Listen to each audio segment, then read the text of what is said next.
Hello everyone, I'm Om Prakash Sahu. Welcome to Codeforces Chapter 8 here. Today we'll be discussing the problems of Codeforces Round 895. Right.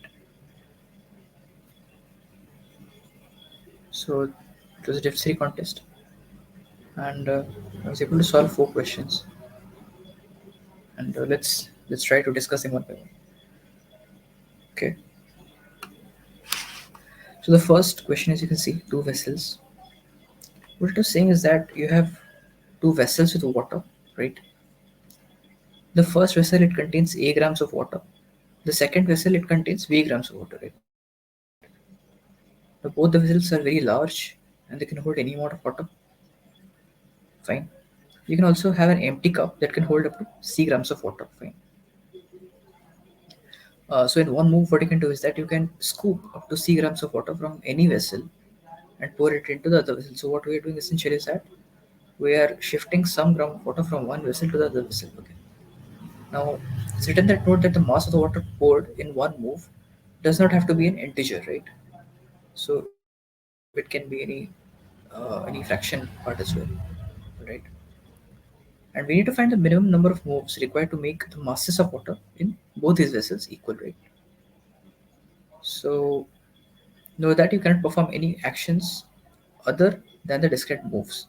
So the move which is described is that you can scoop any gram up to C gram of water from one vessel and pour it into the other vessel. And what is our aim?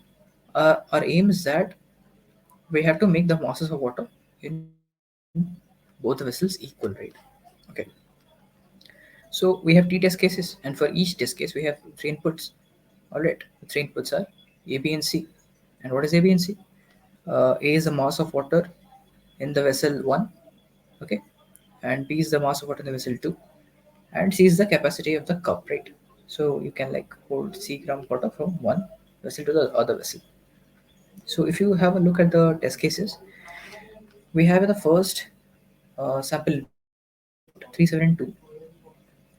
Okay, so as you can see that the first like if you see this explanation, we can pour 2 grams of water from the second vessel into the first one, right?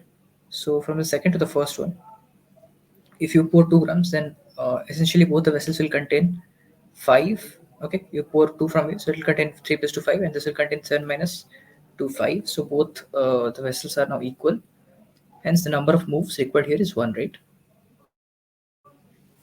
In the second example, we can see that this vessel contains higher mass, so we need to pour from this vessel into this vessel, right?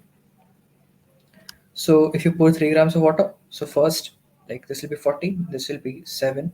In the second move, this will be like you can pour 2 grams, so this will be like 12, and this will be 9, and then you can pour like 1.5, so both will contain 10.5 grams. Okay, so in 3 moves, you can have it settled to 10.5, and that is now both are equal, right? And here, like both are 17, so you don't need any move, right? So 0. In 1721, if you pour like, see the capacity is 100 here, so you can like take any amount in the vessel, like any vessel can hold any amount till 100. So like you can shift like 2 grams from this to this, so both will become 19, hence 1. All right, here the capacity is 1. So like we have to, like if you from 50 shift operations from this to here, so essentially this will be increasing to uh, 50.5, I think, yeah, 50.5. So that's it. So I think the initial observation which you can have in this question is that uh, the like what I was thinking initially is that essentially what we're doing is we're shifting some amount of water from the higher vessel to the lower vessel, right? And finally, like we are reaching a state which is equal to somewhere in the midpoint of both the masses, right? So like if you see in the first test case, we're ending up at somewhere 5 grams, right? 5 grams. So what you can do is that here also, if you see, 17 and 4, and we're ending up somewhere at 10.58. Okay, so what we can try is that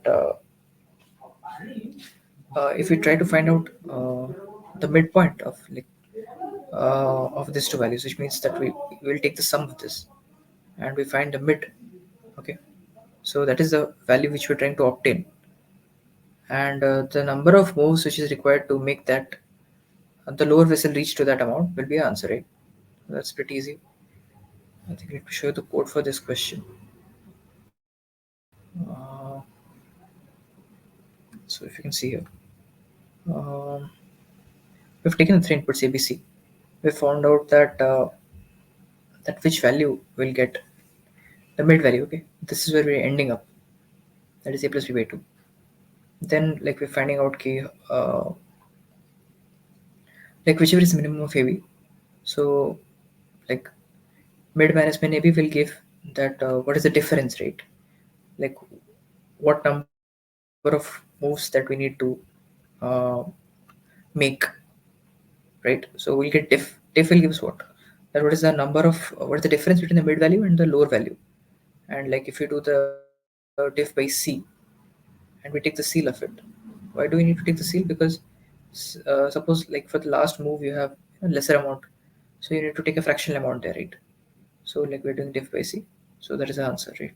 So this was essentially the first question. Okay, two vessels, it is pretty easy. Moving on to the second question now.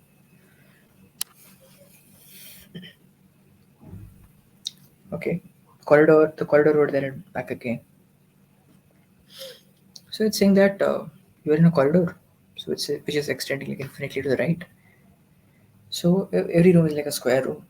Okay, you start in one room, you move to the like next rooms, right? Proceed to any room K, and then you return back to room one, right? So you can choose like the value of K. All right. You can move to adjacent cells. It take 1 second. Given that there are n traps in the corridor, okay, the ith trap is located in the room DI and will be activated SI seconds after you enter the room DI. Okay, all right. So once a trap is activated, you cannot enter or exit room with that trap. Fine. We need to find the maximum value of K that allows you to travel from room 1 to a room K and then return to room 1 safely. So what it's saying is that, see for example, if n is 1, d1 is 2. D1 is 2 means that the first trap is laid in room number 2. Okay, and s1 is 2 means what? It means that after 2 seconds, uh, you enter the room 2. Okay, after 2 seconds, you enter the room 2. That trap will be activated. Okay, so you need to pass through that room. You need to like enter the room and return back from that room before these 2 seconds. Okay, that's what it means to say.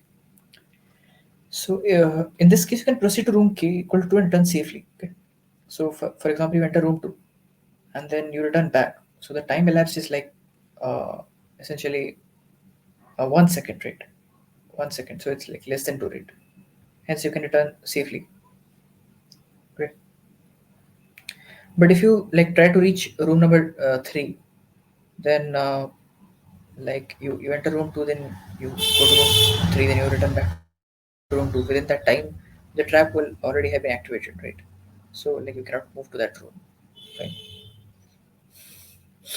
Okay. So that's it. For every test case, we have n. N is the number of traps.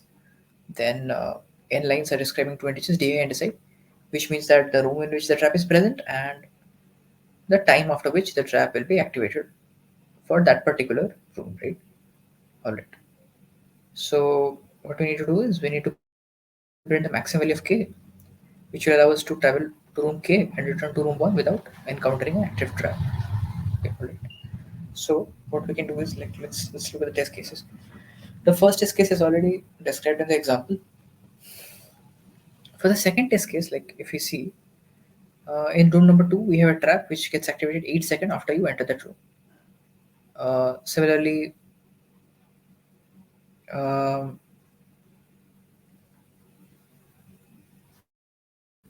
okay, it's saying that For k greater than equal to 6, the second trap will activate at the moment. Okay, 6, that is okay. In the case k greater than 6, you return to room 4 after time 7 or later. Yeah, so that's how it is. It's describing it. All right, let's see that how we can do this. Uh, it's saying that in the room 2, like after 8 seconds, for room 4 after 3 seconds, the trap will be activated. For room 5 after 2 seconds, the trap will be activated. So the initial thought which came to the mind is that like if for each room we can find out what is the maximum maximum distance to the right that you can travel and safely return back, provided that this is the time that you have in hand. Then like for room 2 you can find that what is the maximum room that you can visit, okay, within this 8 seconds. For room 4 you can find out what is the maximum room to the right that you can visit within this 3 seconds, okay. For room 5, if you find out that what is the maximum room to the right that you can visit within this 2 seconds. So for every room, we'll find out key what is the maximum uh, value of the room which you can visit to the right. Then, like it's easy to notice that whichever is the minimum value among those reachable rooms, that'll be answer right.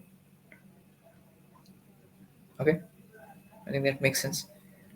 So for every of these values, right, we'll find out key given that this is the permissible time, what is the maximum value to the right that you can reach, and then come back to room number one. Okay, you have to keep in mind that we are returning to room number one as it was mentioned here. So you can start from room 1, proceed to room K, and then return to room 1. So let me show you the code for this. Uh, so what I did is that uh, initially, like you can take D and S. Okay. Uh, Now, if you see that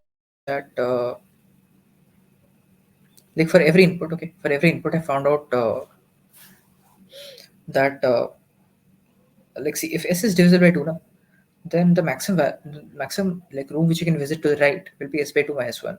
I think that you can see, because see if it's 200, then like for every room that you're visiting to right, let's say you're going to room number 201, right, and then returning back to room number 200 again, so that'll take 2 seconds, right? So uh, you like essentially we're finding out key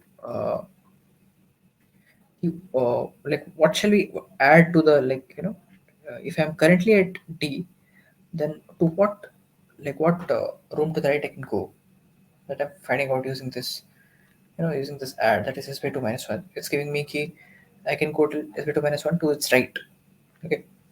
And if it's not even, then I'm finding out s by 2. So let's say suppose for this example 9, okay, like 5 9.